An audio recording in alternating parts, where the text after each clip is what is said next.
दोस्तों, हमारे देश में बहुत सारी चीजें अच्छी हैं तो बहुत सारी चीजें खराब हैं। वैश्विक स्तर पे आप देखेंगे तो भारतवर्ष काफी सारे चीजों में नंबर 1 है, पर एक ऐसा फील्ड है, एक ऐसा थीम है, एक ऐसा एरिया है जहां पे इंडिया के एफर्ट्स को सराहा जा सकता है। और इस बात की क्रेडिट शायद हम और आप अपने देश को उतना देते नहीं हैं।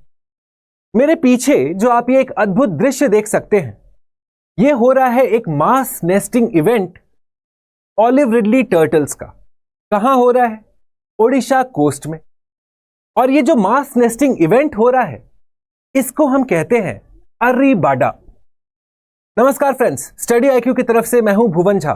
और इस डिस्कशन में सबसे पहले समझेंगे कि ऑलिव रिडली टर्टल्स होते क्या हैं भला, कहां से आते हैं ये, और उसके बाद ये जो मास नेस्टिंग इवेंट हो रहा है, इसके लिए ये ओडिशा कोस्ट में ही क्यों आते हैं। चलिए डिस्कशन की शुरुआत करते हैं। सबसे पहले मैं आपको यह बतला दूं कि ये जो अर्रीबाडा है, मास नेस्टिंग का इवेंट है, ये हर साल एक ही तरीके से, एक ही इंटेंसिटी के साथ नहीं होता। फॉर एग्जाम्पल, साल 2024 में हमारा ये जो मास नेस्टिंग इवेंट है, ये उस इंटेंसिटी से नहीं हुआ जितना होना चाहिए था।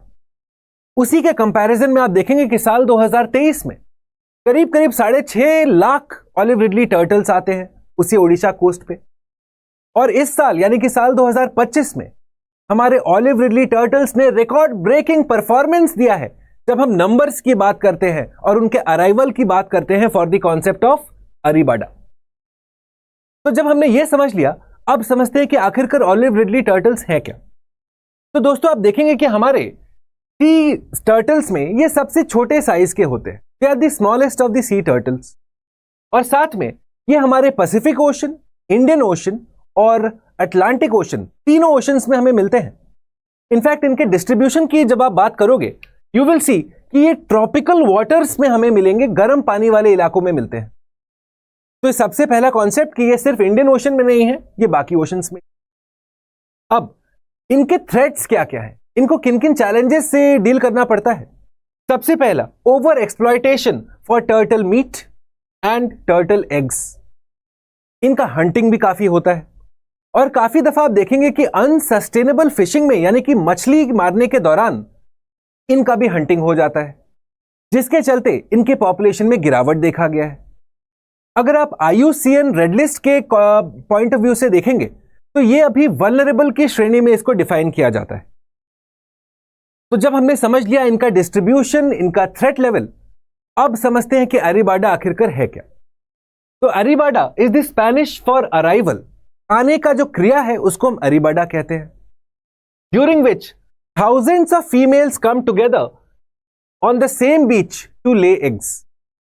ये जो एक साथ इतने सारे टर्टल्स आए, फीमेल टर्टल्स आए, उनको जो मास नेस्टिंग हो रहा है, यानी कि वहां पे वो अपने अंडे अब रिलीज करके उसको हैच करने की कोशिश कर रहे हैं, इसको हम कहते हैं अर्रीबाडा।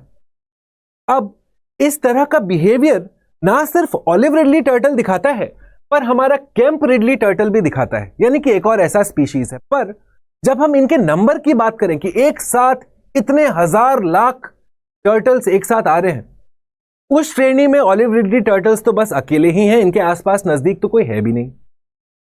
और आप देखेंगे, although other turtles have been documented nesting in groups, no other turtles have been observed nesting in such mass numbers. ये अपने श्रेणी में एक्सक्लूसिव हैं दोस्तों। जब हमने अर्रीबाडा समझ लिया, अब समझते हैं कि इनके लोकेशंस कहां कहां होते हैं।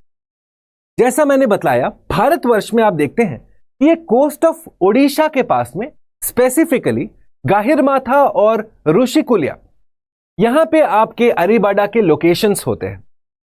पर आप अगर वैश्विक स्तर पे देखेंगे तो ना सिर्फ ओडिशा यानी कि India, but also in Mexico and Costa Rica, यहां पे भी हमें अर्रीबाडा देखने को मिलता है। सिमिलरली आप देखेंगे पनामा कनाल के पास में मेक्सिको, निकारागुआ, जो ट्रॉपिकल पानी हुए, चाहे वो पैसिफिक ओशन हो, चाहे अटलांटिक ओशन हो, चाहे इंडियन ओशन हो। तो all of these areas is where my mass nesting of olive ridley turtles happens. पर इंडिया के केस में ऋषिकुल्या एंड गाहिरमाथा। जब हमने ये समझ लिया, तो अब समझने की आवश्यकता है कि आखिरकार ये ऑलिव रिडली टर्टल्स जो एक रिकॉर्ड ब्रेकिंग परफॉर्मेंस दे रहे हैं इस साल ओडिशा कोस्ट में, आखिरकार यहां पे क्यों आते हैं। थोड़ा सा ज्योग्राफी समझते हैं दोस्तों। आप मुझे बताइए, जब बारिश ज्यादा होगी तो क्या मेरा कोस्टल इरोजन ज्यादा होगा?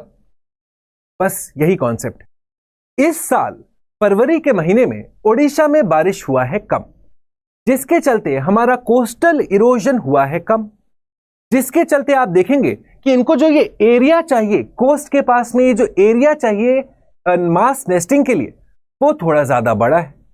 इसीलिए ये लार्ज नंबर्स में आए हैं, ज्यादा इनकी तादाद है।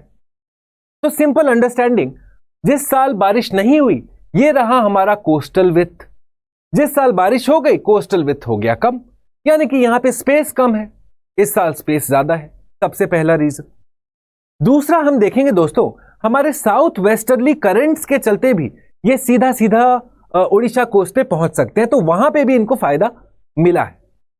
एक और चीज आप देखेंगे कि हमारा स्लोप ऑफ द बीच, यानी कि ये जो हमारा बीच है, अब इसका स्लोप क्या बहुत ज्यादा स्टीप है या जेंटल स्लोप है, ये भी एक फैक्टर होता है जो फीमेल ऑलिव रिडली टर्टल्स देखती हैं before they come for mass nesting event arribada. इस साल क्या देखने को मिला, हमारा जो स्लोप है वो जेंटल है। क्यों? क्योंकि भाई इरोजन नहीं हुआ है, इरोजन होता तो थोड़ा स्टीप स्लोप हो जाता। इसीलिए आप देखते हैं कि हमारा जो स्लोप है it is less as compare to previous years. और इसीलिए दोस्तों साल 2025 में यह हेडलाइन हमें पढ़ने को मिलता है कि हमारे olive ridley turtles record breaking numbers में ओडिशा कोस्ट के पास पहुंच रहे हैं। अब क्योंकि यह मास नेस्टिंग एक बायोलॉजिकल फिनोमिनन है, इसीलिए इस पे ज्यादा रिसर्च करने की आवश्यकता है, रिसर्च हो भी रहा है फिलहाल के लिए। और इसीलिए साल 2024 में हमने देखा कि हमारा जो मास नेस्टिंग का नंबर्स था वो साल 2023 और साल 2025 के मुकाबले थोड़ा कम था।